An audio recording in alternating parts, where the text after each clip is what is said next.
Well, thank you. This is a surprise. My passion is also sex and gender, like MJ's, and she's my mentor. She's my angel. We've done this together.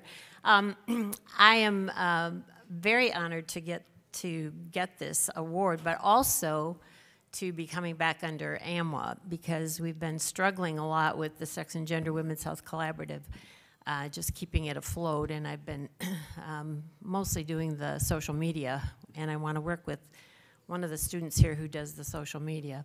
But anyway, I had a few comments just about this panel. I wanted to tell you all that we've changed the name of the Sex and Gender. It was started out as the Sex and Gender Women's Health Collaborative, and it was MJ's idea way, way back that we should drop the women's. We finally dropped the women's because we're getting some criticism that we're not talking about men's health. We really feel that women's health needs to be improved and brought up to the level of men's health, because most of what we deliver now is men's health. But we politically have dropped the word women's, and we're also reaching out to other professionals in this summit that's coming up in 2 weeks. So that's a big change. Our logo has changed just by dropping the word women's.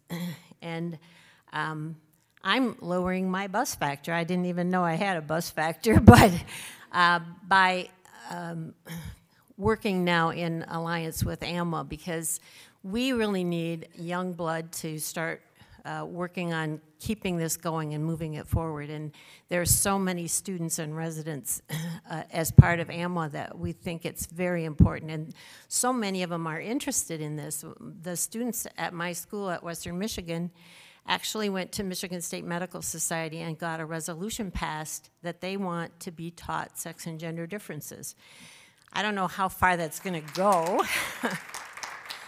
because I'm not sure that Michigan State Medical Society even knows what they're talking about, but they've asked me to consult them and to help, and what my job is going to be is to use the materials, especially the ones that Laura Bush now has developed and is open access online, and start teaching teachers and students sex and gender differences. So that's a big movement.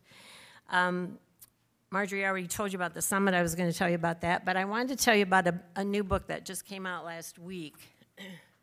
It's called Doing Harm by Maya Dusenberry. I had never met her until she interviewed me for the book. Did she interview? She interviewed Allison McGregor for the book. If I were to write a book about what I've been doing the last 20 years in sex and gender, it's this book. She has the history right. She talks about, actually, there's 2 chapters on actual women's diseases where they're not recognized. The subtitle is The Truth About How Bad Medicine and Lazy Science Leave Women Dismissed, Misdiagnosed, and Sick. And I really can't, I read the whole book like in 3 days. It's very, very good. So I wanted to let you know about that new resource. And I wanted to let you know there's a committee meeting tomorrow of the Sex and Gender Health Collaborative. I'm not sure what room it's in, but it's at 5:30 before the gala. So anybody who wants to get more information, I'll have marketing materials and information. And if you want to join the committee that's now going to be part of AMWA, let me know, because we need more people on the committee, more people on the board. Okay, so are our panelists for this panel here? Ah, there you are. Now, I looked at these topics that we picked, and they're wonderful. They're showing sex and gender differences in GI diseases. We could have a panel on every disease and show the sex and gender differences. So I just want to say, I see Pauline Mackey is here. She's done wonderful. I actually took the CME course that you did for the Laura Bush on Alzheimer's, wasn't it? Yeah. So anyway, we could do it in every disease in every organ system, because every cell has a sex. But today we're doing gastroenterology. And I've never met these people. I sent them each a little note yesterday asking me what they wanted me to say to introduce them, but